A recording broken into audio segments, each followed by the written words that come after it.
함께 나눌 하나님 말씀은 누가복음 19장 말씀입니다. 1절로 10절까지의 말씀 함께 찾으셔서 같이 교독하시도록 하겠습니다. 잃어버린 자를 찾아 구원하시는 것이라는 제목으로 주님 주시는 은혜의 말씀 나누기 원합니다. 성경에서 가장 영광스러운 구절 중에 하나가 오늘 본문 말씀입니다. 10절 말씀, 특별히 인자가 온 것은 잃어버린 자를 찾아 구원하려 함이니라. 할렐루야. 주님께서 이 땅에 오신 이유가, 지상에 오신 이유가 잃어버린 자를 찾는 것이라고 말했습니다. 그리고 구원하기 위해서 오셨다고 말씀하고 있습니다. 이것만큼, 이 진리만큼 가장 위대한 진리는 없습니다. 오늘날 전통적인 세대주의를 주장하는 분들이 있습니다. 세대주의가 비판을 받는 이유 가운데 한 가지인데요. 그것은 세대주의자들은 바로 예수님께서 이 땅에 오신 목적을 단지 마태복음 4장 23절에서 말하는 천국 복음을 전하러 오셨다. 그래서 천국 복음이다. 이 땅에 하나님의 나라를 실현시키기 위해서만 오셨지 은혜에 대해서는 다른 차원이다 라고 분리를 시켰습니다. 이 세대주의의 단점은 바로 분리라는 것입니다. 다윗의 언약의 성취로서 지상의 그리스도의 나라를 이루는 왕으로만 오셨지 나라를 건설하는 것이지 다른 어떤 구원의 은혜와 복음과는 혼동되어서는 안 된다라고 이렇게 규정을 해버립니다. 그래서 예수님이 오신 목적을 하나의 정치적인 목적, 하나의 이 나라를 세우고자 하는 하나의 왕권적 목적이다. 왕의 나라를 건설하기 위해서 오신 것이지 잃어버린 자를 찾는 구원의 개념과는 차이가 있다라고 이렇게 이야기를 하는 것입니다. 틀린 것이죠.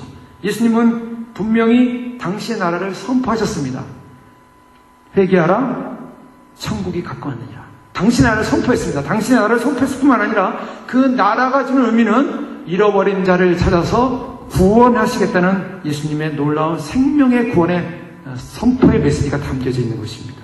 그런 의미에서 예수님의 모든 사역은 구원 사역과 연관이 있습니다. 마태복음 19장에 보면 예수님께 찾아왔던 부자 청년의 경우를 우리가 살펴볼 수가 있습니다. 부자 청년이 어떻게 하면 영생을 얻을 수 있습니까? 라는 질문을 했습니다. 영생의 질문을 했습니다.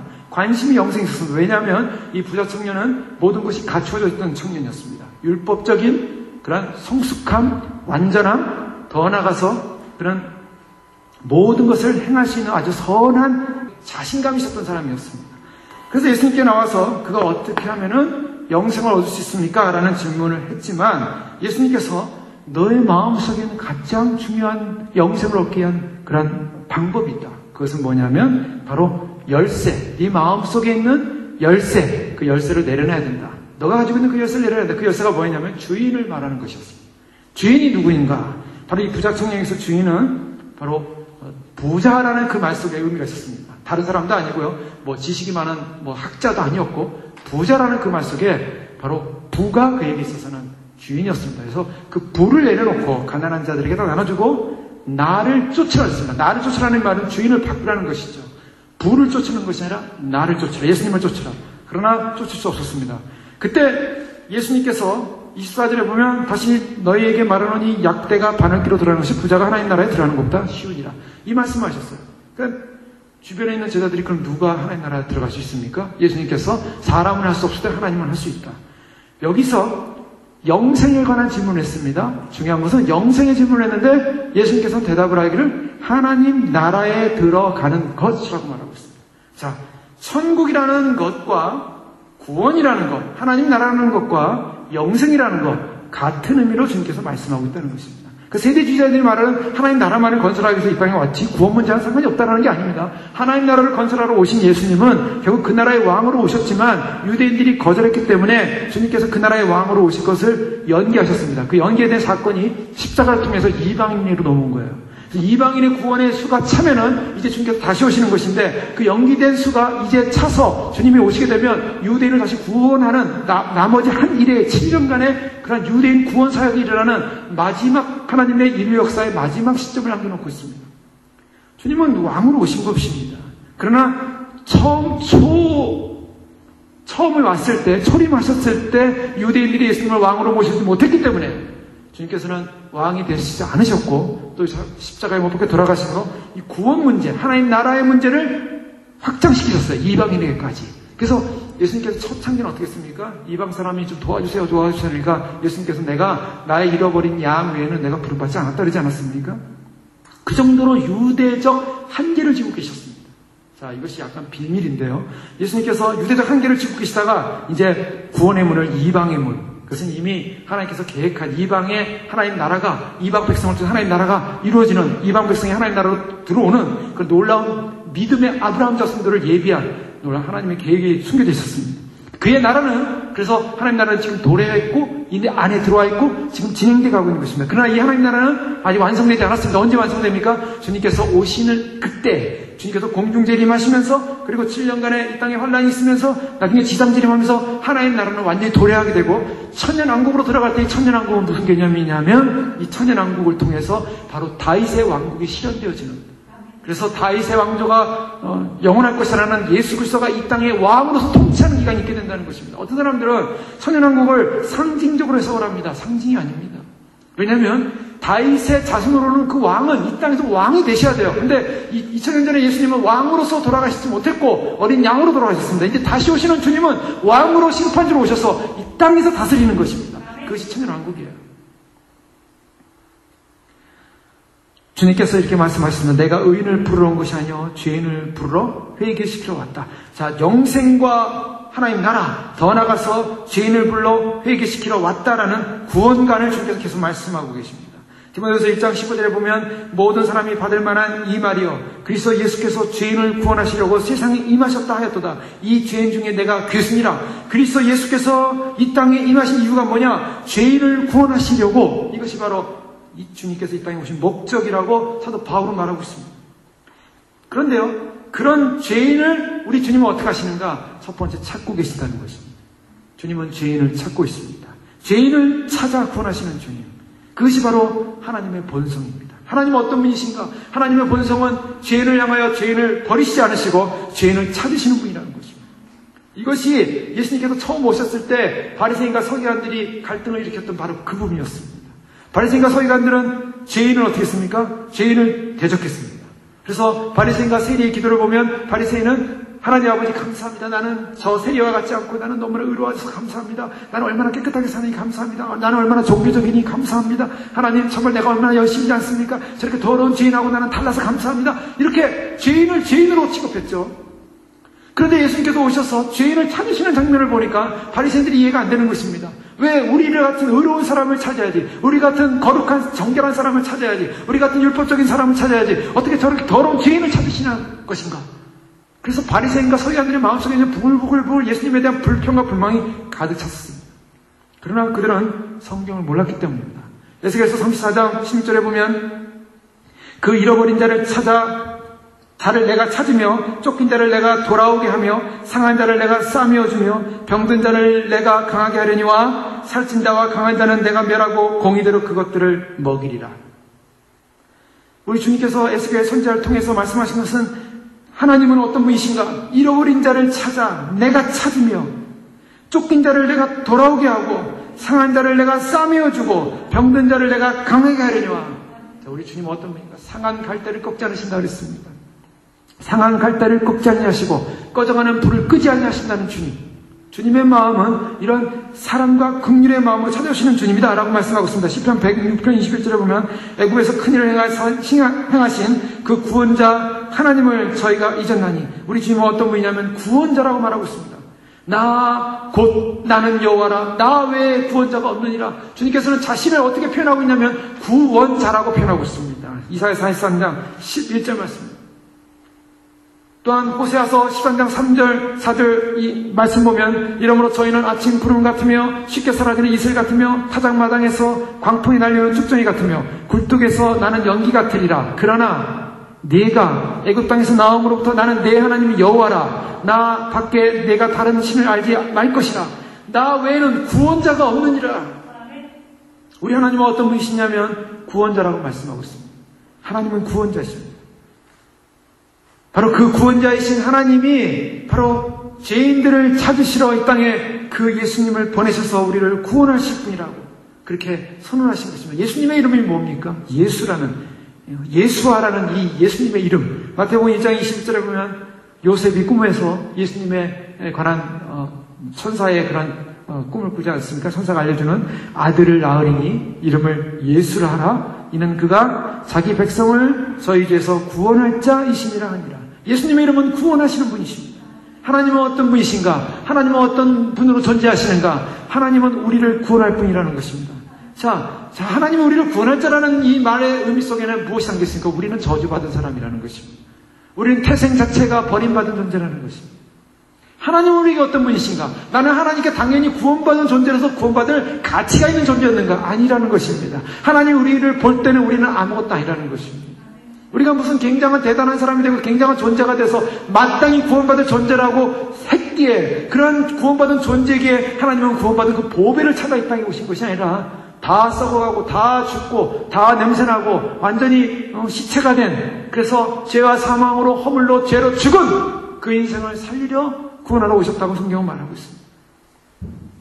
이 복음은 자기를 죄인으로 여기는 자들에게 그야말로 그래서 구원자가 되시는 주님이 오셨기 때문에 복된 소식이요, 구원의 복음인 복음의 소식이 되는 것입니다. 그러나 예수님 앞에서, 그 구원자 앞에서 자신이 죄인이라는 사실을 인식하지 못하면 예수님은 구원주가 될 수가 없습니다. 인간의 타락은요, 모든 사람이 죄인으로서 자기가 타락했음에도 불구하고 인간의 모습은 자기가 타락된 죄인이라고 인정하지 않는다는데 인간의 문제가 있습니다. 인간의 타락성은 자기가 죄인이라는 것을 인식하고 싶어 하지 않는다는 것입니다. 그런데 만일 우리가 우리 죄를 고백하고 우리가 죄인이라는 사실을 인식한다면, 바로 내가 죄인이라는 사실을 인식한다면, 이 죄인이라는 인식 때문에 누가 필요합니까? 누가 절대적입니까? 죄인에게 필요한 분은 바로 나의 죄를 용서해 주는 바로 구세주, 나의 죄를 용서하시는 바로 구주, 바로 그분이 내 친구가 된다는 것입니다. 그래서 예수님께서 마태복음 11장 19절에 보면 인자는 와서 먹고 마시며 말하기를, 보라, 먹기를 탐하고 포도주를 즐기는 사람이요 세리와 죄인의 친구로다니 지혜는 그 행한 일로 인하여 옳다함을 얻느니라. 세리와 죄인의 친구다라고 칭함을 받았던 것입니다. 왜요? 바로 세리와 죄인의 친구, 세리와 죄인들은 바로 예수님이 구주라는 사실을 알았습니다. 예수님이 구주라는 사실을 알고 그분이 소중한 분이라는 사실을 알고 그분께 자기의 마음을 위탁하고 자기의 생과 삶을 그분 앞에서 전환시켰습니다. 그리고 바꿨습니다. 바로 그렇기 때문에 세리와 죄인의 친구가 되셨습니다. 그러나 자신이 의롭다고 생각하고 나는 거룩하다고 생각하고 나는 존귀하다고 생각하고 예수님은 나에게 그렇게 대단한 존재가 아니고 내가 의지할 존재가 아니야 라고 하는 사람에게는 친구가 될 수 없다는 것입니다. 그런 사람에게는 예수님은 어떤 분이냐면 친구가 아니라 심판자로 오실 것입니다. 성경은 만일 회개하지 않으면 예수님은 심판대로 알게 될 것이라고 말하고 있습니다. 마태복음 10장 22절에 그날에 많은 사람이 나더러 주여 주여 우리가 주의 이름으로 선지자 노타며 주의 이름으로 귀신을 쫓아내며 주의 이름으로 많은 권능을 행치 아니하였나이까 하리니 그때 내가 그들에게 밝히 말하되 내가 너희를 도무지 알지 못하니 불법을 행하는 자들아 내게서 떠나가라 하십니다. 왜 그렇습니까? 불법을 행하는 자들아, 예수님을 향하여 나는 죄인입니다. 나는 아무것도 아닙니다. 나는 부족한 존재입니다. 나는 허물 많은 존재입니다. 주님이 나에게 필요합니다. 이렇게 겸손하게 자기를 낮추는 사람에게는 주님이 친구가 되셨지만, 그러나 나는 대단한 사람입니다. 나는 굉장한 사람입니다. 나는 의로운 사람입니다. 나는 바리새인들이요. 그래서 외식했다고 성경은 말하고 있습니다. 마태복음 7장에 주님께서 말씀하시는 것은 외식하는 서기관들과 바리새인이요. 바로 율법적 의로 자기가 굉장하다고 대단하다고 생각하는 그 순간에 예수님은 친구가 아니라 심판주가 되셔 그들에게 내가 너희를 알지 못하니 불법을 행하는 자들아 내게서 떠나가라. 누가복음 18장 10절 이하의 말씀에는 주님께서 참으로 의롭다고 믿는 그 사람은 멸시를 받을 것이다 라고 비유로 말씀하고 있습니다. 두 사람이 기도하는 장면이죠. 바리새인과 세리의 기도였습니다. 자신을 의롭다고 생각하는 그 순간 의롭다 하심을 받고 내려가지 못하고 낮춰지고 오히려 자기가 죄인이라고 고백하는 그 사람에게는 의롭다 하심을 주겠다고 말씀하고 있습니다. 결국 성경에서 말하는 것은 예수님은 우리를 구원하게 오신 분이고 하나님은 우리를 구원하시는 분이고 우리를 구원하신 분인데 그 하나님을 구원하시는 분으로 인식한다면 우리가 철저하게 하나님 앞에서 우리가 죄인이라는 사실을 인식해야 한다는 것입니다.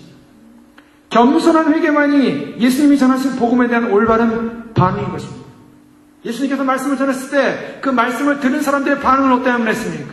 말씀을 들은 사람들의 반응은 그 말씀이 참 대단하다. 그 말씀이 굉장히 권위 있다. 그 말씀이 다른 서기관과 바리새인과 같지 않고 권능이 있다. 그 말씀이 참 좋다. 그 말씀이 좀 세다. 이것이 아니라 그 말씀 앞에 무릎을 꿇고 자기의 가슴을 찢고 하나님 내가 주 앞에 그렇게 말씀을 살지 못했습니다 하고 회개해야 한다고 말씀하고 있습니다.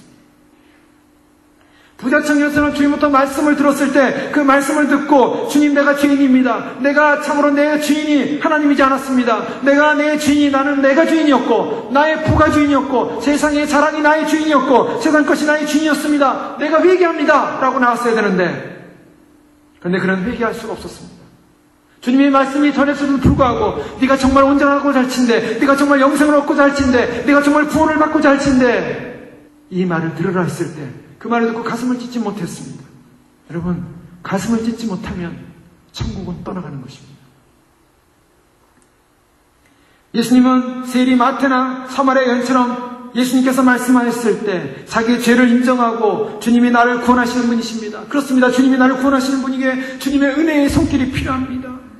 어떻게 하면 내가 목이 마르지 않을 수 있습니까? 나는 목이 마르지 않고 싶습니다. 여태까지 목마른 인생을 살았습니다. 주님 목마르지 않게 해주십시오. 사마리아 여인이 주 앞에서 고백했을 때 주님은 참 선지자입니다. 그가 믿음으로 고백했을 때 주님을 인정했을 때 그에게 구원의 손길이 임했습니다. 죄에 대한 분명한 인식과 죄의 악함에 대한 분명한 인식할수록 하나님의 구원과 하나님의 은혜의 은총에 대해서 우리는 더 기뻐하고 그 은혜의 은총이 얼마나 큼을 우리는 확인하고 그 은혜의 은총 앞에 감격할 수밖에 없는 것입니다. 누가복음 15장 1절에 보면 그래서 누가복음은요 잃어버린 사람들, 잃어버린 백성들을 찾고자 하는 하나님의 마음을 말씀을 적고 있는 성경 복음서라고 볼 수가 있습니다. 15장 1절에 보면 많은 죄인들과 많은 세리들이 말씀을 들으러 가까이 예수님께 왔다고 그랬습니다. 누가 예수님께로 가까이 갔습니까? 바로 세리들과 죄인들이었습니다. 누가 말씀을 사모했습니까? 바리새인들은 스스로 구별되어서 나는 구별된 존재다. 구별된 존재이기 때문에 나는 그런 예수님이 필요 없다. 예수님에 대해서 나는 그렇게 필요 없고 나는 나의 의로서 만족한다. 2절 말씀을 보면 바리새인과 서기관들이 수군거리되 이 사람이 죄인을 영접하고 음식을 같이 먹는다. 그들은 저런 죄인들과 음식을 먹는 예수님에 대해서 그런 비난할 뿐이요 예수님을 찾지 못했습니다. 여러분 이것이 가장 큰 비극입니다. 여러분 오늘날 마지막 시대에 우리는 정말 예수님을 찾고 있는지 예수님을 가까이 하고 있는지 예수님을 만나고 있는지 예수님께로 우리의 마음과 관심과 생각을 집중하고 있는지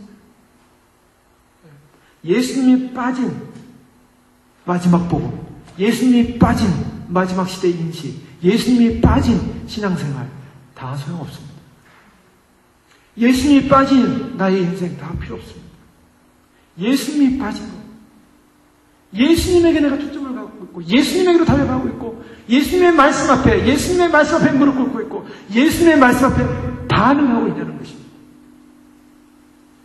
예수님께서 마태복음 5장 1장 7장 산상수훈의 말씀을 전했을 때 그리고 이 말씀을 듣고 행하는 자는 반석에 집을 지은 자처럼 상수가 나고 바람이 불지만 무너지지 않을 거라고 했습니다. 그랬더니 저들의 결론은 예수님의 말씀이 남들과 다르다 세다 이걸로 끝냈어요.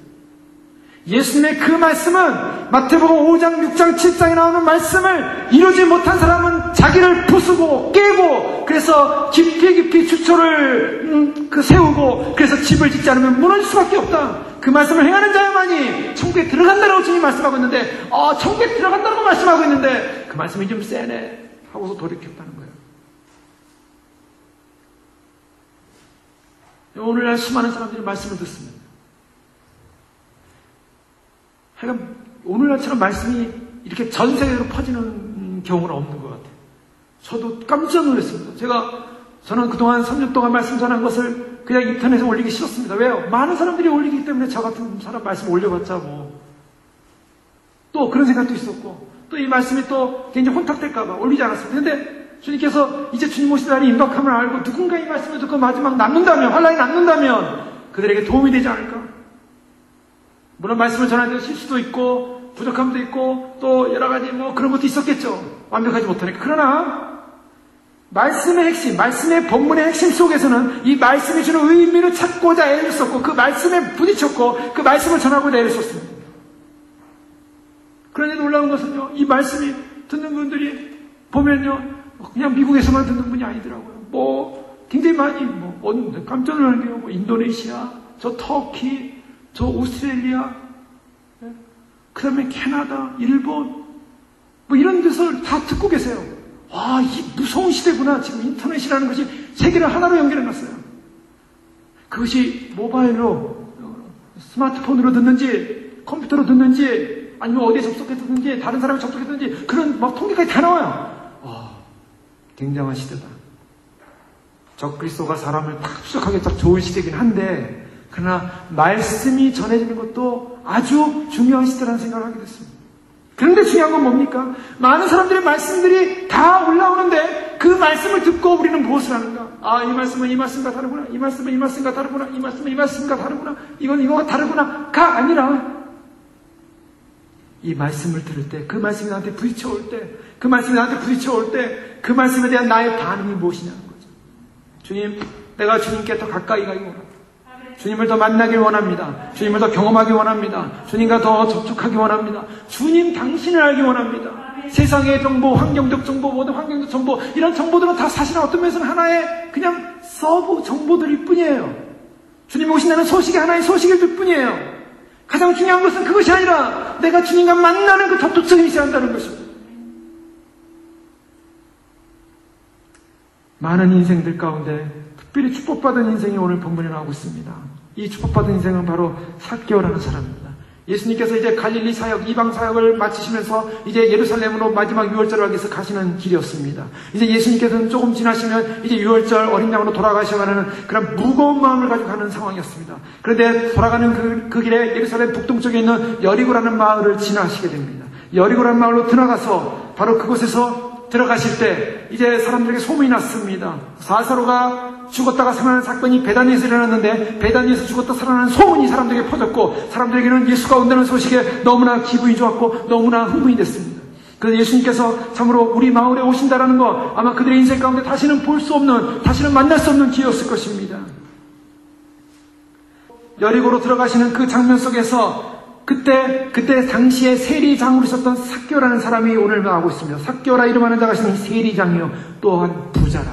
여기서 성경에서 말하는 이 단순한 이 표현 속에 무엇을 말하고 있냐면 이 사람은 누가복음 19장 7절에 나오는 모든 사람들 앞에 죄인으로 알려진 사람입니다. 예수께서 이르시되 오늘 구원이 이 집에 이르렀으니 이 사람도 아브라함의 자손이라 그랬는데요. 인자가 온 것은 잃어버린 자가 구원을 얻게 하려니라 하는 이 말 속에 무엇을 말하고 있냐면 7절에 무사람이 보고 숨거리되 저가 죄인의 집에 유하러 들어갔도다. 죄인의 집에 유하러 들어갔도다. 사람들의 보는 이 속에는 바로 삭개오라는 그 사람은 세리장이었고 부자였지만 사람들의 눈에는, 유대인의 눈에는 그런 죄인이었습니다.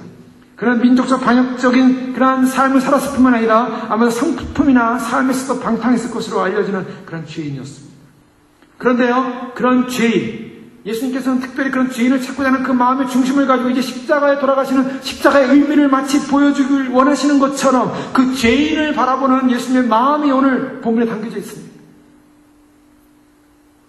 예수님께서 바로 그 여리고라는 성으로 들어갔을 때 바로 예수님께서는 삭개오를 찾으러 들어갔다는 사실을 오늘 성경을 통해서 볼 수가 있는 것입니다.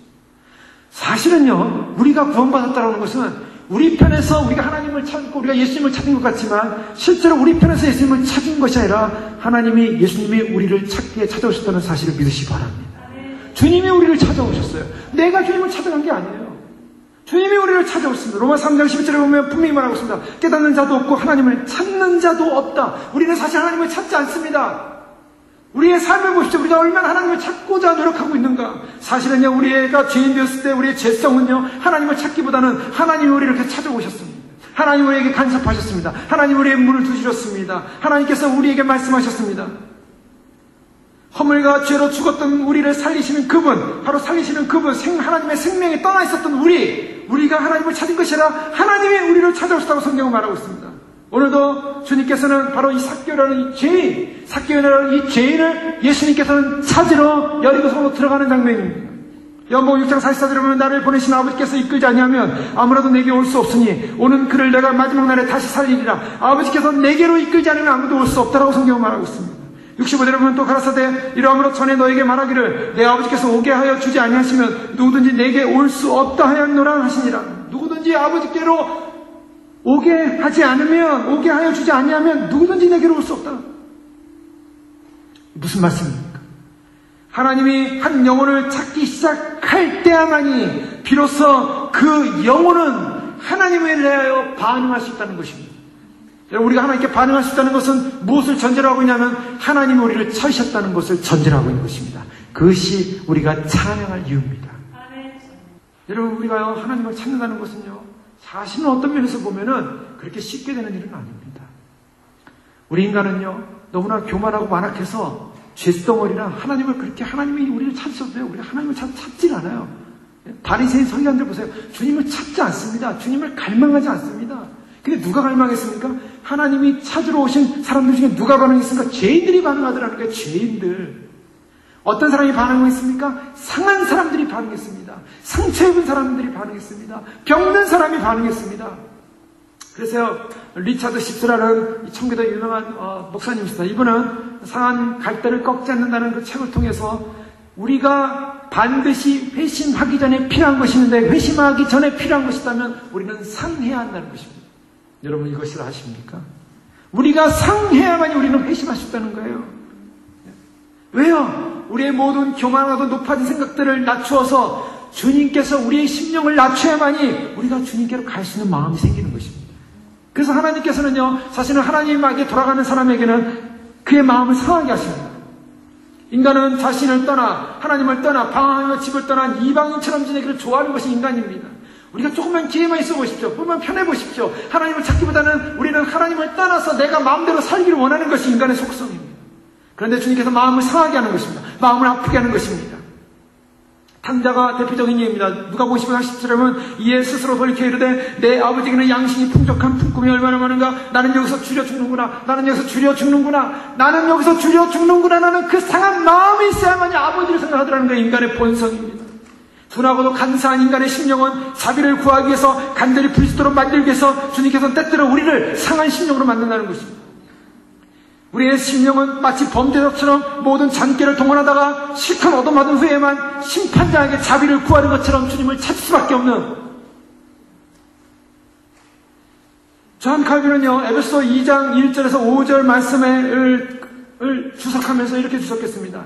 에베소 2장 1절에서 5절 말씀 보면 그는 허물로 죽어 죄로 죽었던 너희를 살리셨도다. 그때 너희는 그 가운데서 행하여 이 세상 풍조를 따르고 공중의 권세 잡은 자를 따랐으니 곧 지금 불순종의 아들들 가운데 역사는 영이라. 전에는 우리도 다 그 가운데서 육체의 욕심을 따라 지내며 육체와 마음에 원하는 것을 하여 다른 이들과 같이 본질상 진노의 자녀였더니 긍휼이 풍성하신 하나님이 우리를 사랑하신 그 큰 사랑을 인하여 허물로 죽은 우리를 그리스도와 함께 살리셨다라고 하는 이 말씀을 해석하면서 그는 이렇게 말합니다.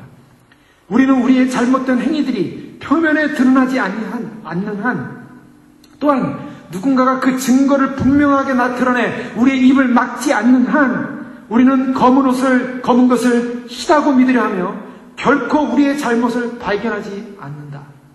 무슨 말입니까?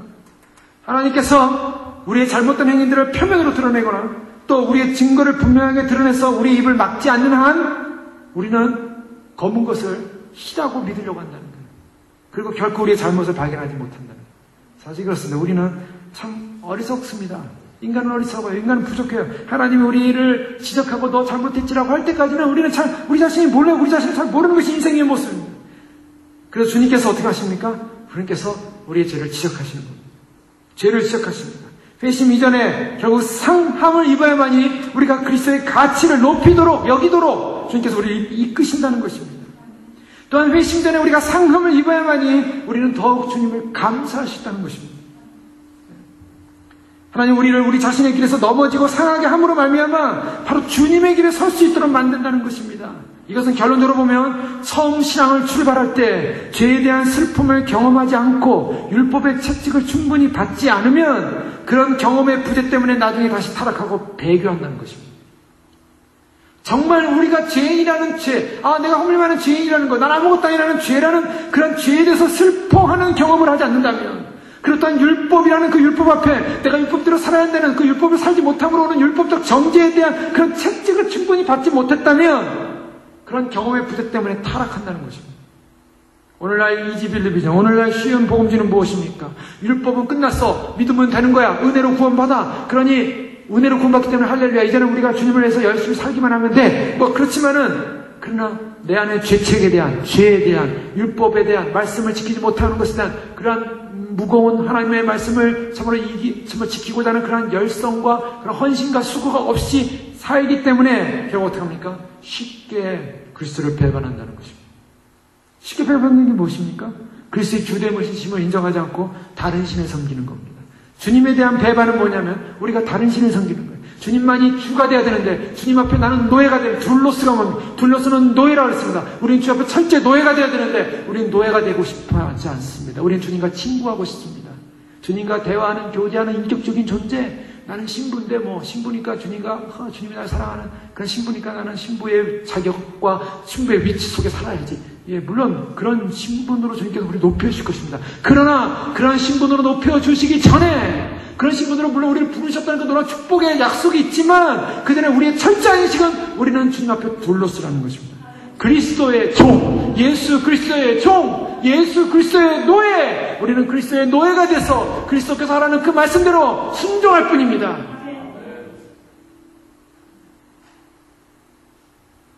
또한 이 상함은 회심 전에만 필요한 것이 아니라 회심 후에도 필요합니다. 그래서 우리는 참나무가 아니라 갈대라는 사실을 인식하게 됩니다. 그래서 우리 본성 속에 남아있는 교만의 찌꺼기, 내 안에 남아있는 교만의 찌꺼기, 베드로를 보십시오. 베드로가 예수님하고 3년 동안 수제를 쓰면서 얼마나 그가 또 주님 때문에 많은 능력도 행하고 또 복음도 전하고 얼마나 사랑을 많이 받았어요. 그런데요, 이 베드로는요, 과신했어요. 마태복음 20장 33절에 보면 모두 주를 버릴지라도 나는 결코 버리지 않겠습니다. 그런데 베드로가 예수님을 3번이나 부인하고 마지막에는 저주까지 하면서 예수님과 눈이 마주치는 순간 어땠습니까? 그는 슬피울 수밖에 없어요. 무엇을 말하고 있습니까? 우리는 갈대라는 것입니다. 선줄로 생각했는데 넘어올 수밖에 없는 연약한 갈대인 것을 발견해요. 그래서 히스기야는 이사야 38장 13절에 보면 자신이 하나님 앞에 사형 선고를 받았습니다. 주님께서 이사야 34장 1절에 보면은 히스기야 왕에게 너는 유언하라. 내가 죽고 살지 못한다라고 했습니다. 히스기야는 주 앞에서 외치기 시작합니다. 하나님, 나는 죽을 수 없습니다. 왜 죽을 수 없습니까? 하나님, 저 스올과 음부에서는 주님을 감사할 수 없습니다. 스올과 음부에서는 주님을 찬양할 수 없습니다. 주님, 내가 그곳에 빠질 수가 없습니다. 내가 주님 앞에서 찬양하고 이렇게 몸으로 살아있을 때 주님을 찬양하고 했습니다. 주님을 감사하고 하겠습니다. 그래서 38장 13절에 보면 내가 아침까지 견뎌 싸우나 주께서 사자같이 나의 뼈를 꺾으시오니 조속간에 나를 끝내시리라. 그는 아침까지 기다렸지만 뼈를 꺾으시는 하나님의 그런 절망적 그런 하나님의 고통 앞에서, 하나님 주시는 고통 앞에서 그는 무너지면서 하나님께 매달렸으나 하나님 도와주십시오. 하나님 살려주십시오. 하나님께서 고쳐주십시오. 정당한 이유를 댔습니다. 누구든지 하나님이 찾게 되면은 우리는 아무것도 아닙니다. 나는 상한 존재일 뿐입니다. 나는 갈대일 뿐입니다. 주님 도와주십시오. 주님 도와주시지 않으면, 주님이 어루만져 주시지 않으면 주님 안 되겠습니다. 주님 앞에 그렇게 반응할 수밖에 없는 우리의 인생의 모습. 요한일서 4장 19절에 우리가 사랑하면 그가 먼저 우리를 사랑하셨습니다. 주님이 마음이 상한 자를 반드시 고친다고 하셨고 마음 깊이 소외감을 지닌 사람들로 하여금 자기를 찾으라고 주님은 말씀하고 있습니다. 그 때문에 우리는 주 앞에서 우리가 회심 이후에도 우리의 마음은 어때요? 우리의 마음도 역시 회심 전의 상함처럼 우리는 회심 이후에 우리는 지금의 삶 속에서도 우리는 상한 마음을 가지고 주님을 찾아야 되는 줄 믿습니다. 히브리서 2장 18절은 자기가 시험을 받아 고난을 당하시는 시험받는 자들 등이 도우신다라고 말씀하셨습니다. 주님께서 뭐라고 말씀하십니까? 이사야 55장 5절 6절에 보면 내가 알지 못하는 나라를 부를 것이며 너를 알지 못하는 나라가 네게 달려올 것은 나 여호와 내 하나님 그 이스라엘의 거룩한 자를 이름이라. 내가 너를 영원하게 했느니라. 너희는 여호와를 만날 만한 때에 찾으라. 가까이 계실 때 그를 부르라. 찾으라, 부르라. 성경은요 우리에게 계속 말씀하고 있습니다. 주님이 우리를 향하여 긍휼을 베푸실 바로 그 마음을 갖고 찾아오셨기 때문에 우리는 주님 앞에 찾고 부르짖어야 한다는 것입니다. 마태복음 10장 28절에 수고하고 무거운 짐자들아 다 내게로 오라. 내가 너희를 쉬게 하리라. 내게로 오라. 쉬게 하리라. 예레미야 29장 말씀에도 너희는 내게 부르짖며 와서 내게 기도하면 내가 너희를 들을 것이요 너희가 전심으로 나를 찾고 찾으면 나를 만나리라. 나 여호와 말하노라. 내가 너희에게 만나시겠고 너희를 포로된 중에서 다시 돌아오게 하되 내가 쫓아보냈던 열방과 모든 곳에서 모아 사로잡혀 떠나게 하던 본 곳으로 돌아오게 하리라. 여호와의 말이니라 하십니다. 70년 만에 70년이 차면 바벨론에서 돌이키겠다고 주님 약속했습니다.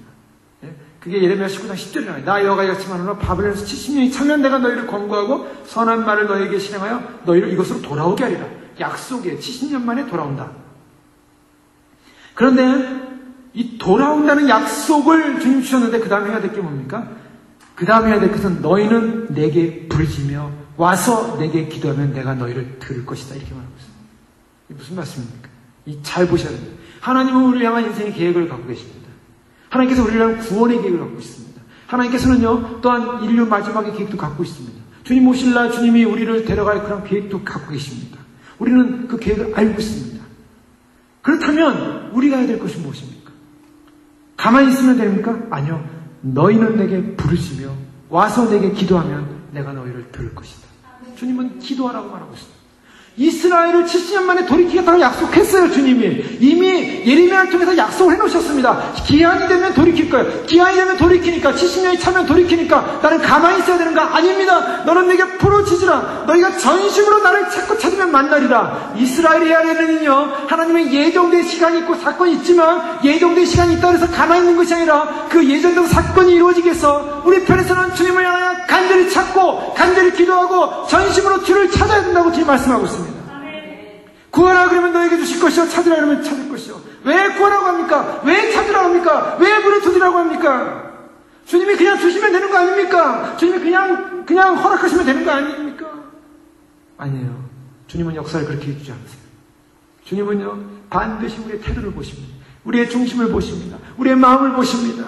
우리가 주님 앞에 상한 마음을 가지고 주 앞에 매달리고 주님을 의지하고, 그것이 바로 인생이기 때문에, 인생의 본질이기 때문에, 그것이 추한 모습이 아닙니다. 아니, 난 잘났어요. 난 대단해요. 주님을 찾을 필요가 없어요. 그 사람이 구원이 없습니다. 그러나 주님, 나는 부족합니다. 나는 연약합니다. 주님 도우시면 안 되면 안 됩니다. 주님이 도와주시면 하겠습니다. 주님 나라 소망합니다. 주님 오실 때 주님을 의지하고 만나기 원한다. 나는 그동안 주님 준비 잘 해왔으니까, 나는 믿음으로 잘 살아왔으니까 주님이 잘 나를 휴거시켜주겠지. 그렇게 하고 있으면 안 돼요. 주님, 나는 주님 오시는 그날까지 믿음으로 주님 바라보면서 주님 의지하면서 주님 신뢰합니다. 내가 그날에 주님 떨어지지 않길 원합니다. 이 소망으로 주님을 찾아올 줄을 믿습니다. 호세아 6장 1절에 보면 오라 우리가 여호와께 돌아가자.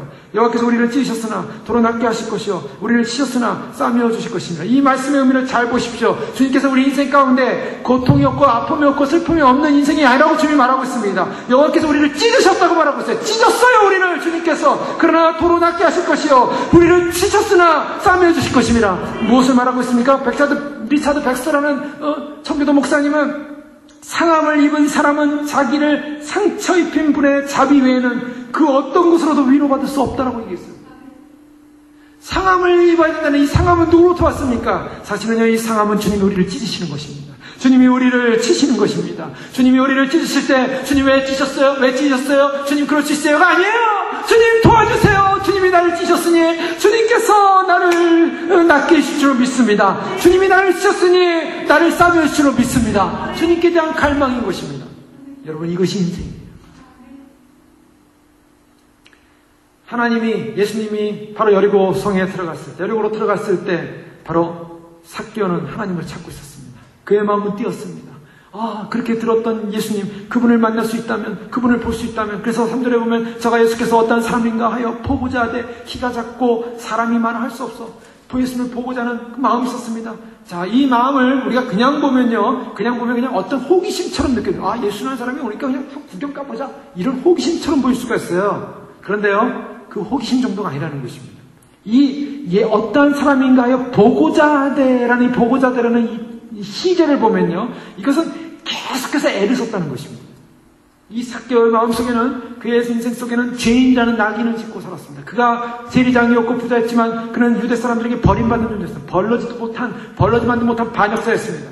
그런 반역자로서 그는 괴로운 인생이었고, 그런 죄인의 인생이었고, 그의 양심에는 큰 죄책에 대한 마음이 있었습니다.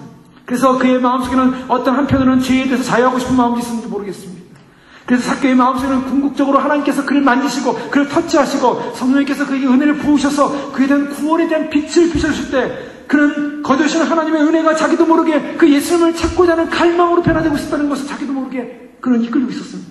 그래서 예수님을 보고자 하여 계속해서 애를 쓰고 있는 시제로서 예수님을 찾아가고 있었다는 것입니다. 그런데 그에게 온 장애가 있었습니다. 사람들이 무리가 많았습니다. 그는 키가 작다고 그랬습니다. 그래서 사람을 뚫고 나갈 수가 없었던 거예요. 그래서 그는 사람들에게 가면은 사람들이 그를 세상이라 알아보고 유대 사람들이 군중의 심리 속에서 그를 짓밟을 수도 있고 등에서 칼을 찌를 수도 있는 그런 위험 속에서 그런 두려움도 아랑곳하지 않고 그의 포미도 아랑곳하지 않고 그런 예수님을 보겠다는 그런 간절한 의지를 가지고 굳은 의지를 가지고 군중을 헤치고 앞으로 나아가서 뽕나무 위로 올라갔습니다. 예수님은 주님을 보고 싶은 그 갈망과 그 열정과 그 마음을 가지고 주님을 찾았습니다.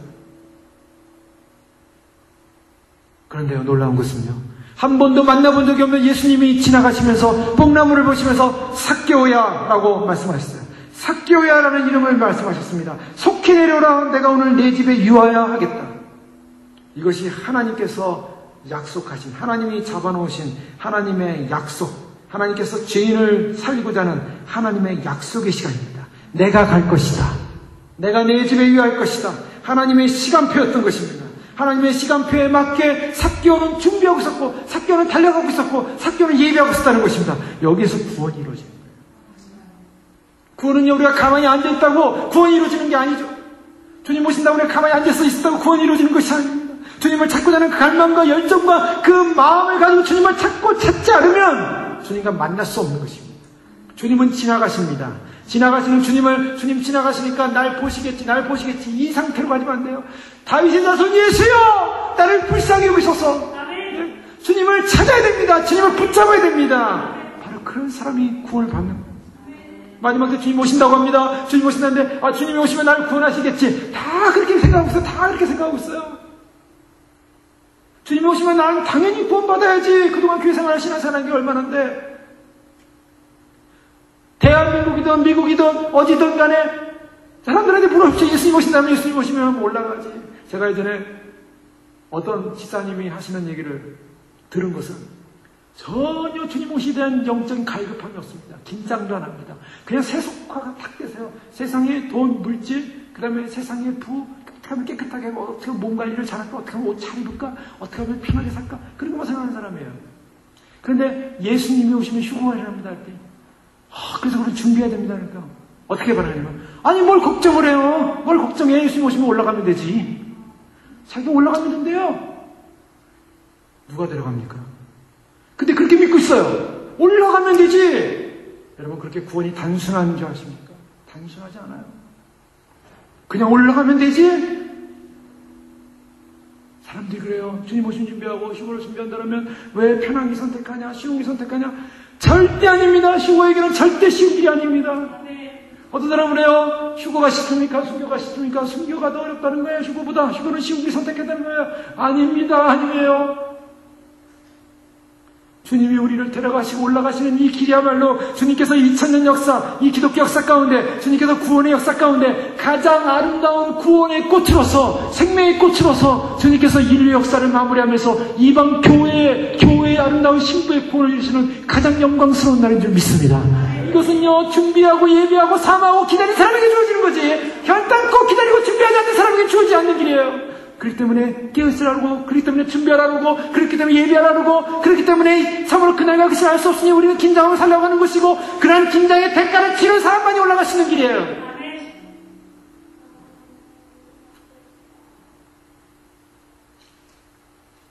사람들은 자기들의 눈먼 교만함에 갇혀서 죄인들을 찾으러는 예수님을 비난하기 시작했습니다. 그래서 저 사람이 죄인과 함께 머무른다. 여기서 중요한 것은, 자, 여기서 이제 힌트가 나오죠. 예수님께서 삭개오의 집에 들어갔습니다. 들어왔는데요, 거기서 어떤 사건, 무슨 사건이 어떻게 일어났는지 모르고 있습니다. 성경은 그걸 말하고 있잖아요. 그런데 놀라운 것은요, 죄인의 집에 들어갔는데 어떤 사건이 일어났습니까?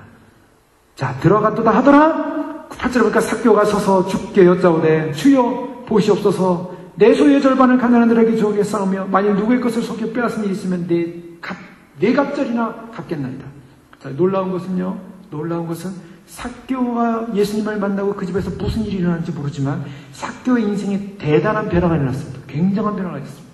그것은 뭐냐면요, 그의 인생에 있어서 그는 착취자였습니다. 세리랑이 뭐냐면요, 지나가는 사람들 다 붙잡고 다 신분 검사할 수 있어요. 다 가방 검사할 수 있어요. 그래서 무슨 무역을 하거나 상업을 하는 흔적이 있으면 다 세금을 다 거둘 수가 있는 사람입니다. 그러니까 그런요, 사람들의 세금을 빼앗아 로마 정부에게 일정량만 내고 나머지는 다 자기가 갖는 거예요. 로마 정부에게 바치는 일정의 세금만 바치고 나머지는 다 자기가 갖는 것이니 자기가 뺏으면 뺏을수록 그는 많은 부를 축적하게 되는 사람입니다. 그런데요, 남의 것을 빼앗아 가지는 그러한 착취자가 지금 뭐라고 말하고 있습니까? 누구의 것을 속여 빼앗은 일이 있으면 네 갑절이나 갚겠습니다. 주는 자로 변했다는 거예요. 이것이 인생에 되게 역전이 났어요. 이것은 기적과 같은 사건입니다. 갑자기 어떻게 착취자가 박해주의자처럼 됩니까? 이것은 무엇을 말하냐면 이 삭개오 안에 진정한 회개가 일어났다는 것을 성경은 말하고 있는 것입니다. 진정한 회개가 일어났어요. 진정한 회개가 뭐냐? 부자 청년은 예수님의 요청을 거절하고 돌아갔습니다. 그러나 삭개오는 예수님의 요청을 거절하지 않았다는 거예요. 예수님 앞에 그는 무릎 꿇었습니다. 그리고 예수님의 말씀에 순종했습니다. 신령과 생활의 양면에 철저한 변화가 일어났다는 것을 말하고 있습니다. 여러분, 회개라는 것은 무엇입니까? 회개라는 것은요, 우리가 주님을 만나는 그 순간에, 주님 앞에 경험되는 그 순간에, 우리의 죄가 토설되는 그 순간에 우리의 삶의 인격적인 변화뿐만 아니라 삶의 변화까지 일어나는 것이 진정한 회개라는 것을 말씀하고 있습니다. 진정한 삶의 변화가 일어나는 거예요. 진정한 우리의 신령과 생활의 변화가 일어나는 것. 이것은 우리의 힘으로 되는 것이 아니라 사실 하나님의 힘으로 되는 것입니다. 주님께서 우리를 십자가에 돌아가신 그 놀라운 수고를 위하여 그 해산의 고통을 통해서 우리를 알고 완전히 우리의 삶을 변화시키는 우리의 가치 판단 기준이 완전히 바뀌어버리는 사건. 자, 가치 판단 기준이 완전히 바뀌어버리는 사건 가운데 첫 번째 사건은 뭐냐면 우리가 죄인이라는 것을 철저히 인식하는 것입니다. 자, 삭개오는요, 자신이 죄인이라는 것을 철저히 인식했을 거예요. 자기가 얼마나 잘못합니다. 혹시 내가 속여 빼앗은 일이 있으면, 무슨 말입니까? 자기가 죄인이라는 것을 인식했어요. 자기가 죄인이라는 것을 인식했어요. 그래서 자기가 죄인이라는 것을 인식함으로 말미암아 이제는 그의 가치 기준을 바꾸고 이제는 자기 가치 기준을 이제는 죄로부터 도망하여 이제는 죄를 미워하고 죄를 혐오하고 죄를 버려버리기로 결정하는 순간. 우리가 주님을 만나게 진정한 핵심이 일어나면요, 내가 어떤 존재라는 걸 발견해요. 내가 어떤 존재입니까? 내가 부정한 존재라는 걸 발견해요. 부정하다. 우수처럼 나를 씻기소서. 하나님을 만나는 그 순간 이사야는 나는 부정한 존재라고 선포할 수밖에 없어. 이것이 회개입니다. 이것이 바로 나의 가치 기준이 완전히 나는 의로운 사람에서, 나는 굉장한 사람에서, 나는 대단한 사람에서, 나는 너무나 더러운 사람이고 너무 추악한 사람이라는 것을 인식하는 순간, 그리스도의 빛 앞에, 생명의 빛 앞에 그 나의 안에 있는 모든 어둠들이 드러나고 모든 어리석은 비늘들이 다 떨어지고 이제는 내가 그렇게 붙잡고 들고 있던, 내가 붙잡고 있던 모든 것들이 다 추악한 죄악이라는 것을 발견하기 시작하는 것입니다. 그리고 어떤 사건이 일어납니까? 드디어 그리스도 안에서, 예전에는 그리스도가 보화인지 몰랐습니다. 그리스도가 생명인지 몰랐습니다. 그런데 그 눈에 그리스도가 보화로 보이기 시작하는 거예요. 그의 모든 소유의 가치관이 바뀌는 것입니다. 그리스도야말로 진정한 보화요 진주라고 인식하기 시작하는 것입니다. 여러분, 우리가 진정한 회개를 이뤘다면 우리에서 진정한 보화는 누굽니까? 우리가 진정한 회개를 이루고 주님의 신부로서 그날을 준비하고 있다면 내게서 가장 소중한 분은, 가장 소중한 가치는 무엇입니까? 바로 정말 누구십니까? 우린 물어야 됩니다. 내 인생의, 내 삶의, 내 인생의 전 존재 가운데 가장 소중한 것이 무엇입니까? 예수 그리스도. 바로 그분인 줄 믿습니다. 그것이 진정한 회개를 경험한 사람의 인식인 것입니다. 회개는 우리의 심령 가운데, 내 영혼 가운데, 내 심령이 이르기를 여호와는 나의 기업이시라고 고백하는 것입니다. 여호와가 나의 기업인 것입니다. 하늘에서는 주 외에 누가 내게 있으리요, 땅에서는 주밖에 나의 사모할 자 없나이다. 여러분, 내가 땅에 사는 동안 주를 사모합니다. 그러나 하늘에는 누가 있습니까? 주 외에는 누가 내게 있으리요. 오늘 이 땅에서 주님이 내게 사모할 자가 되지 않는다면 우리가 천국에 가서도 주님 외에는 내게 없습니다라고 고백할 수 없는 거예요. 여러분, 우리가 천국 가기를 소망하는 게 무엇입니까? 신부 되기를 소망하는 게 무엇입니까? 휴고 되기를 소망하는 게 무엇입니까? 노아의 하늘 올라가서 둥부 떠다니면 좋아서 그런 겁니까? 주님 때문에 주님 곁에 있는 것이 좋은 것이라, 주님 때문에 주님 사랑하는 것이 좋은 것이라, 주님 외에는 없기 때문에 주님 계신 곳에 내가 있기를 원해서 그것에 올라가기를 소망하는 거 아니겠습니까? 그거 외에 다른 이유가 있다면 휴거는 아닌 것입니다. 나를 위한 이기적인 하나의 조건이죠. 마지막 때에 깨닫고서 그걸 내가 잡아야겠다는 것이죠. 여러분, 그 휴거의 사건을 잡는 것이 아니라 바로 나의 사랑, 나의 모든 것, 나의 모든 사모할 바로 예수 그리스도, 그분밖에 없음을 고백하시며 그분 앞에 예수 그리스도 외에는 나의 사모할 분이 없음을 내가 인정하는 인생, 그것이 진정한 회개인 줄 믿습니다. 회개는 비뚤어진 우리의 의지를 바로잡습니다. 여러분, 그동안 우리의 삶의 목적과 계획이 무엇이었습니까? 우리가 진정으로 주님을 만나고 회개했다면 우리의 마음속에 염원하게 되는 것이 세상에서 바라는 것이나 계획하는 것, 그것 차원이 아닙니다. 우리가 진정으로 바라게 되는 것은 주님 앞에서 내가 진정으로 목적하고 계획하는 것이 하나님을 축복의 대상으로 정하고 그리스도와 성결을 방편으로 삼아 하나님 앞에 내가 진정한 성결한 존재로 살기를 원합니다. 거룩한 존재로 살기 원합니다. 우리가 잘못된 계획, 인생의 계획, 많은 인생의 계획들, 인생의 계획이, 그 많은 수많은 계획이 다 나의 계획이, 나의 생각의 계획이 무슨 의미가 있겠습니까? 우리의 인생의 계획은 그 많은 계획이 있다 할지라도 우리의 가장 중심의 핵심은 바로 주님 앞에서 진정한 성결을 이룬 주님께서 나를 위하여 돌아가신 그 목적, 거룩을 이루는, 정결을 이루는, 성결을 이루는 그것을 원합니다. 회개는요, 또한 우리의 생각의 삶의 통로를 바꾸게 됩니다.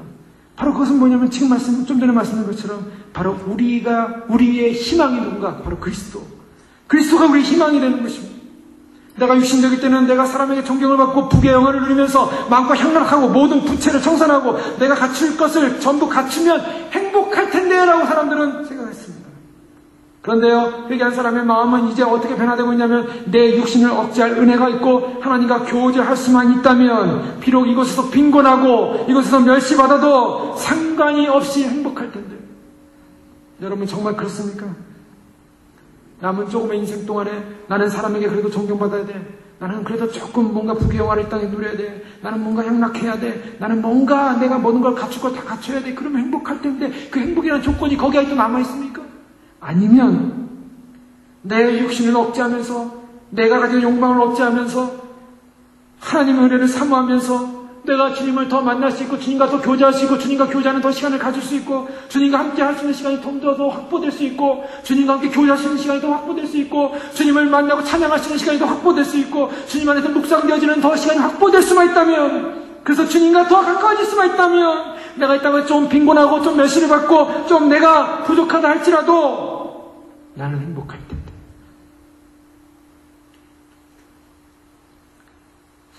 어떻게 우리는 구원을 얻을 수 있습니까? 나의 모든 관심이 하나님, 내가 어떻게 하면 구원을 얻습니까? 내가 어떻게 하면 구원을 얻겠사옵나이까? 바로 이것이 삭개오의 마음속에 일어났던 것입니다. 어떤 마음이었습니까? 삭개오의 경험은요, 이제는 과거의 그의 모든 삶에 있어서 잘못된 것을 바꾸기로 결정했습니다. 그의 삶의 목적이 변화가 일어났습니다. 그가 그렇게 추구하고 그렇게 인생의 가치로 삼았던 그의 인생의 가치, 그것을 버리기 시작했고, 그는 하나님 앞에서 율법을 따르기로 결정했습니다. 율법을 따르기 결정했는데요, 율법에 하면 다른 사람을 착취하거나 물건을 가지면은 그 배상으로 5분의 1의 배상만 해주면 됐어요. 그런데 삭개오는 4배나 갚겠나이다. 그는요, 그동안 그가 가졌던 모든 삶에 있어서 진정한 회심하는 마음을 가지고 주님 앞에서 믿음으로 결정하는 거예요. 믿음으로 순종하겠습니다. 말씀에 순종하겠습니다. 진리대로 순종하겠습니다. 그런데 그것이 억지로 하는 법대로의 그것이 아니라 주님 앞에 진정으로 믿음으로 내가 할 수 있는 최선의 내 마음을 드릴 수 있는 모든 율법적 행위에 믿음의 삶으로 순종하겠습니다. 바로 이것이 놀라운 역사인 것입니다. 순종을 전제하는 구원입니다. 여러분, 구원받은 사람의 특징은 무엇입니까? 순종입니다. 철저한 순종입니다. 누가복음 3장에 보면요, 세례 요한이 요단강에 세례를 주고 있었어요. 근데 거기서 보면 아주 무서운 얘기가 나와요. 무서운 얘기. 깜짝 놀란 얘기입니다. 요한이 세례 받으러 나오는 무리에게 이르되 뭐라고 아세요? 독사의 자식들아, 누가 너희를 가르쳐 장차올 진노를 피하라 하더냐. 이 사람들이 누구였습니까? 세례를 받으러 요한에게로 나오는 사람들에게 독사의 자식들아 이렇게 얘기하셨어요. 여러분, 어떻게 그럴 수 있습니까? 교회에서 만약에 교회 나오는 분들한테 이 독사 이러면 큰일 나죠. 예? 그럼 누가 교회 나오겠습니까? 세례 요한은요, 세례 받으러 나오는, 요단강에 나오는 바리새인과 율법자들을 향하여 이 독사의 자식들아, 너에게 장차올 진노를 어떻게 피할 거냐 라고 하면서 그들을 향하여 책망하더라는 거예요. 도망가는 것입니다. 도망가는 거예요. 자, 왜 그랬습니까? 기독교는 열매 없는 천박한 회개를 받아줄 수 없다는 것입니다. 하나님은 열매 없는 천박한에게 내가 가서 정말 주님의 은총으로 씻음받기 원합니다. 나는 씻어지기 원합니다. 나는 정결해지기 원합니다. 나는 중생하기 원합니다. 거듭나지기 원합니다. 그러나 나의 삶 속에는 본질적 변화를 원치 않습니다. 나의 죄는 끊을 수 없습니다. 나는 내 멋대로 내가 원하는 삶을 살겠습니다. 본질적으로 회개하지 않는 그러한 본질적인 회개 열매를 맺지 않는 회개는 인정해 줄 수 없다는 것입니다. 그것은 독사이가 생긴다는 것입니다. 무서운 말씀입니다. 우리가 주님 앞에 주님 오실 때 많은 사람들이 회개를 외쳐요. 회개. 주님 오실 때 회개해야 된다. 회개해야 된다. 그래서 회개를 해야 되고 회개하면 우리가 구원받는다. 회개를 외칩니다. 그런데 회개를 외치면서 내가 회개받기 위해서 주님 앞에 나간다고 하면서 내 삶에 진정한 회개의 열매를 맺힐 마음이 없는 거예요. 그러면 주님께서 오시는 그날에 주님 나 회개했죠? 나 정결하죠? 나 깨끗하죠? 그래 주님 나 받아줄 수 있죠? 이 독사의 자식들아, 세례받으러 나오는 사람들 향하여 세례요한이 외친 것은 독사의 자식들이었어요. 주님 오신다. 주님 맞으러 가겠습니다. 내가 주님 맞으러 가겠습니다. 주님 맞으러 나가는 그 사람들을 향하여 주님께서 말씀하시기를 이 진노의 자식들아라고 한다면 왜 그랬을까요? 열매입니다. 저도 이 말씀을 준비하면서 주 앞에 회개하기 시작했어요. 하나님, 내가 또 주님 말씀 준비한다면서 얼마나 많은 잘못을 했습니까? 실수를 했습니까? 또 부족함이 얼마나 많았습니까? 저 자신도 회개를 이루지 못한 것을 발견합니다.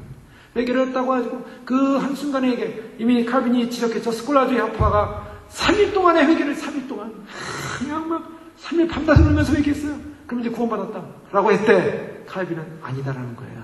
3일 밤 회개했는데 그 다음에 4일부터는 다시 옛날의 모습을 가지고 살고 있다면, 아직도 회개가 이루어지는 열매로 나타나지 못하고 있다면 그 회개는 틀렸다는 거예요. 그러면 무엇이 결론인가? 그러면 오늘도 회개한다는 거예요. 주님 앞에 가는 그날까지 회개한다는 거예요. 여러분, 이게 칼빈주의입니다. 오늘날 많은 사람들이 칼빈주의로 이상하게 오해를 했어요. 칼빈은 너무 몰라요. 칼빈이 이 믿을 이신층이 뭐 믿기만 하면 다 구원받는다고 해놨다. 그러니 다 틀렸다. 칼빈주의 믿는 사람 다 지옥 갈 거다. 이게 아니에요. 칼빈이 그런 말을 한 적이 없어요. 성화되지 않은 사람은 절대로 의롭다고 칭하지 않는다 그랬어요.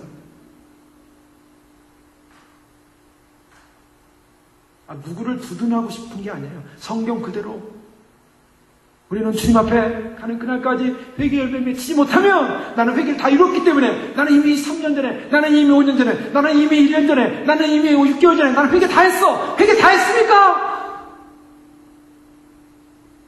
그러면 성경하고 틀린 거예요. 성경이 틀렸습니까? 우리가 틀렸습니까?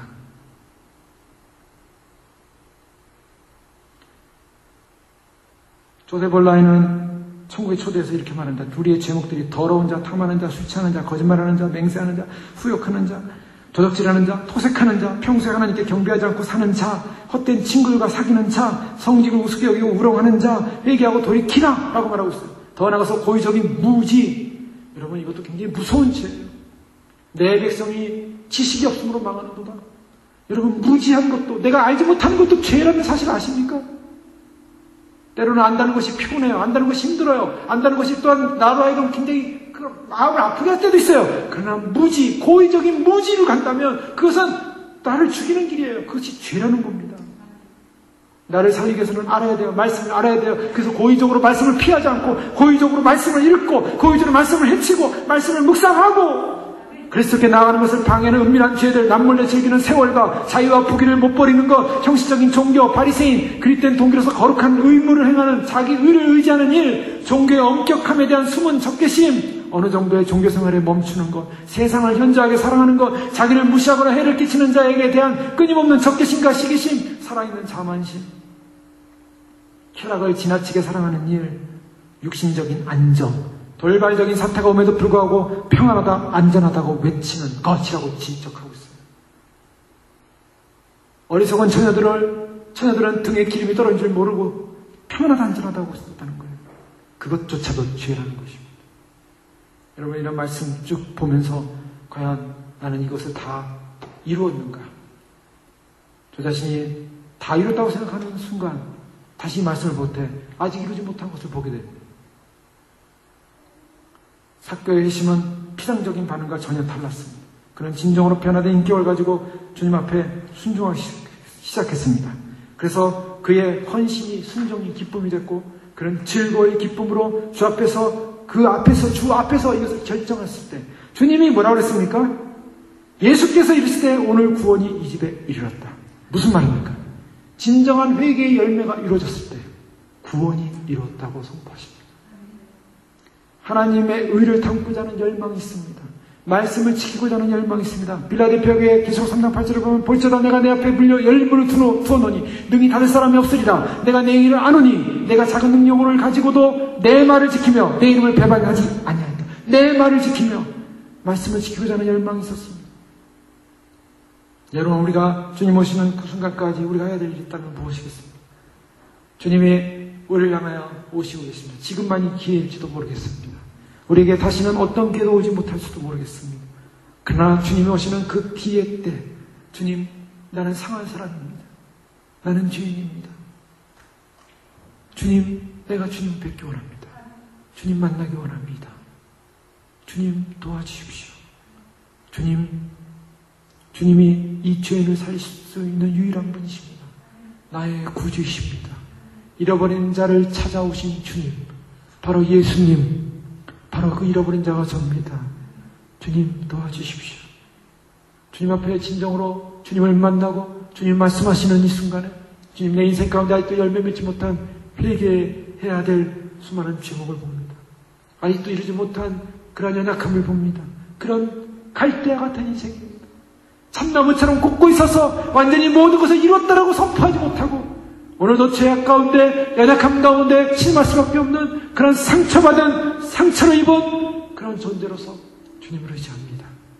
그러나 주님이 한 가지 분명한 약속은, 주님께서 오늘 우리에게 오신 목적, 오신 이유는 분명합니다. 잃어버린 자를 찾아 내가 찾으며, 쫓기는 자를 내가 돌아오게 하며, 상한 자를 찾아 내가 싸매주며, 병든 자를 내가 강하게 하려니와.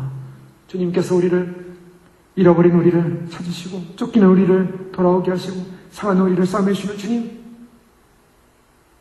주님 앞에 진정한 회개의 열매로서 주 앞에 나아가기 원합니다. 주님 오시는 그날, 요단강 건너가는 그날일 것입니다. 요단강에 가서 씻고 주님을 만나는 그날, 주님 앞에 갈 때, 내 사랑하는 자녀들아, 내가 너희를 기다리고 기다렸다. 내 집에 구원이 이끌었다. 이러한 선포를 받을 것인지, 아니면 이 독사의 자식들아, 너에게 장차 올 심판을 어떻게 감당하여, 아니면 이런 말씀, 선포를 받는 것인지. 주님은 우리에게 구원의 약속, 그 구원의 축복을 주시기를 원하신 줄 믿습니다.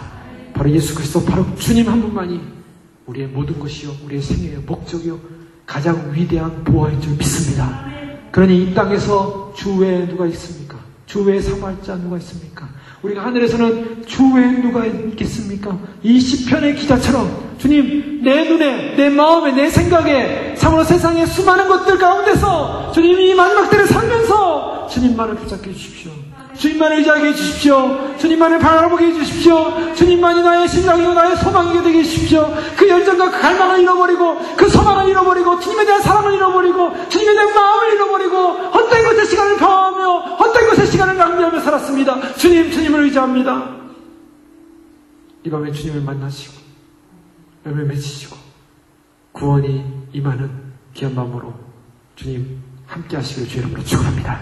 기도하겠습니다. 이 시간 기도할 때 그렇습니다. 주님, 우리를 부르셔서 우리를 버리지 아니하시고 우리를 잃어버린 자로 찾아오시고 우리를 구원하기 원하시니 주님, 이 밤에 주님이 찾아오셔서 오늘 이 자리에, 바로 이 예배당에 주님이 찾아오신 줄로 믿습니다. 주님, 우리는 상함을 입은 자로 이 자리에 있기 원합니다. 주님이 싸매주시지 않는다면, 주님이 고쳐주시지 않는다면, 찢어진 자가 다시 고치시고 치신 자가 다시 싸매신다. 바로 그것이 우리의 구원입니다. 주님, 불쌍히 여겨주시고 주님을 찾게 하시고 주님을 갈망하게 하시고 정말 마지막 때를 살면서, 주님 오심에 임박한 때를 살면서 주님, 모든 죄와 허물 다 씻음밖에 없습니다. 주님, 더 나아가서 예수님 당신 주님 한 분만을 만나고 주님 한 분만을 붙잡고 주님 한 분만이 모든 것이길 원합니다. 그렇게 되게 해주십시오. 그렇게 됨을 선포합니다. 예수님만이 모든 것임을 선포합니다. 예수님만이 모든 생명임을 선포합니다. 예수님만이 모든 것입니다. 주님만이 우리의 구원이십니다. 치유십니다. 생명이십니다. 우리가 이 밤에 삭개오가 되어 주님 갈망하여 뽕나무에 올라간 자처럼 주님을 찾고 찾습니다. 주님이 오셔서 삭개오야 내려와라, 속히 내려와라, 내가 내 집에 유하여. 주님의 만남, 주님이 약속하신 이 만남의 시간, 주님이 바로 이 밤에 우리를 불러주셨습니다. 우리를 불러주셔서 우리를 만나시겠다고 하시는 이 밤에 주님, 내가 주님 만나겠습니다. 주님 앞에 나의 삶, 나의 인생, 주님 앞에 모든 것임을 다시 한번 고백하고 나의 신앙 대신 주 앞에 나의 삶을 구드리면서 주님 모든 것을 주 앞에 드리면서 주님만이 나의 생명이시라고 고백하는 기업방으로 잡혀 있습니다.